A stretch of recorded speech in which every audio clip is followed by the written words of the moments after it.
Danganronpa's executions are pure artistry.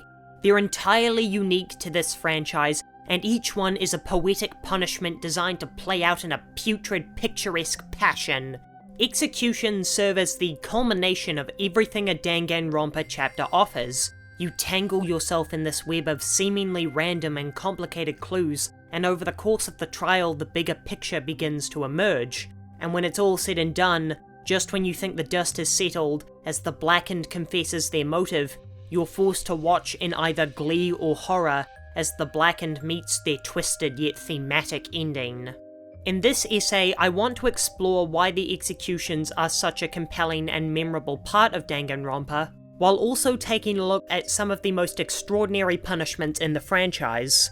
The main reason why executions are so effective is due to the presentation of Danganronpa, precisely everything other than the execution. Danganronpa games are very colourful and expressive, with boisterous character designs and colour-coded environments. Even the grisly murders are presented with a certain flair due to the pink blood. So when this vibrant art style is suddenly replaced with a grungy filter, it sets a darker tone. It communicates to the player that things are about to get serious. But colour isn't their only strength. The students of Danganronpa are presented as rigid sprites. Don't get me wrong, the word expressive doesn't even begin to describe these immaculate illustrations that are able to convey character, emotion, and motivation, but it does create a disconnect between you and the character. You still see them as some kind of puppets. Maybe that's not the right word, but you don't see them as an actual human in the way you would a PlayStation protagonist, because of their lack of movement or animation. So when you finally see that character moving and emoting, you look at them in a whole new way. It finally seems like this character is a person, and then you're immediately forced to watch them struggle and ultimately perish in a horrific way. When combined with Monokuma's ear-pleasing and gleeful declaration of punishment time, it's no surprise why these executions have become a staple of the series. Now I'd like to take a look at the executions that go above and beyond, the punishments that are not only brutal, but brilliant and beautiful to boot. Let's start with the favourite execution of Monokuma's voice actor, Brian Beacock. What was your favourite execution? Favorite execution, I think, is Leon. Leon's execution is the most special kill in the series, mainly due to it being your first exposure to Monokuma's twisted nature. If there was any doubt at all that the killing game was some kind of joke, it was beaten into submission with Leon. The characters' faces say it all. The despair it inflicts upon the cast is even more effective than almost anything else Junko pulls in the entire game. It shows the students that the only thing worse than being murdered in the game is losing it.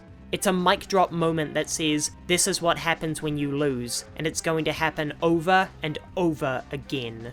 Another thing I love about these executions is how much despair it inflicts on the Blackened. The kill is always a play on their ultimate talent, so it's always their passion that causes their death, a complete humiliation. And none is more humiliating than Celestia's execution.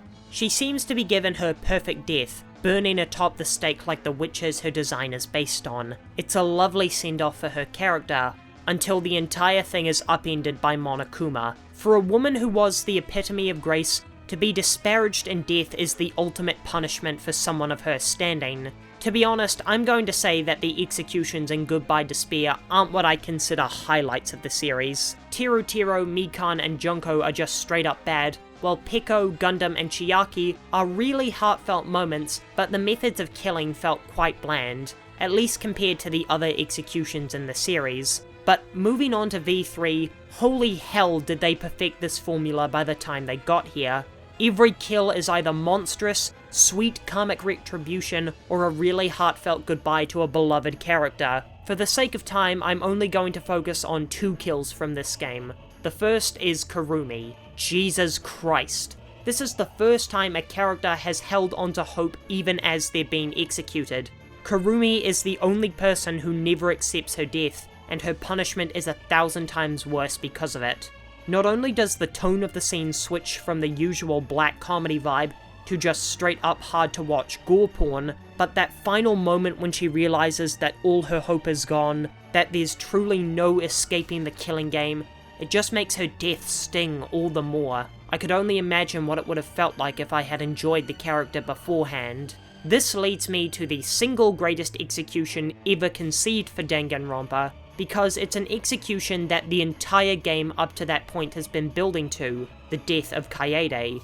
Without hyperbole, this death sent me through the 5 stages of grief. I accused everyone else in the trial because I genuinely couldn't believe she'd kill anyone. I was angry that for the first time I was enjoying my protagonist in a Danganronpa game, and that she was taken away from me. I thought Shuichi would have made more sense as the killer and wished they'd done that. I was sad that I had to play as another generic anime boy, and then I accepted that and forgot that I was initially playing as her. Kaede's death is haunting. I can't believe how easily a monster like Mikan gets off when an objectively innocent girl is more brutalized than any other character in this franchise. Danganronpa is a franchise with many staples and incredible moments. To me at least, none are higher than the dreaded punishment time. Though the series is most likely over forever, the grotesque murders of characters I genuinely liked and despised will stick with me forever.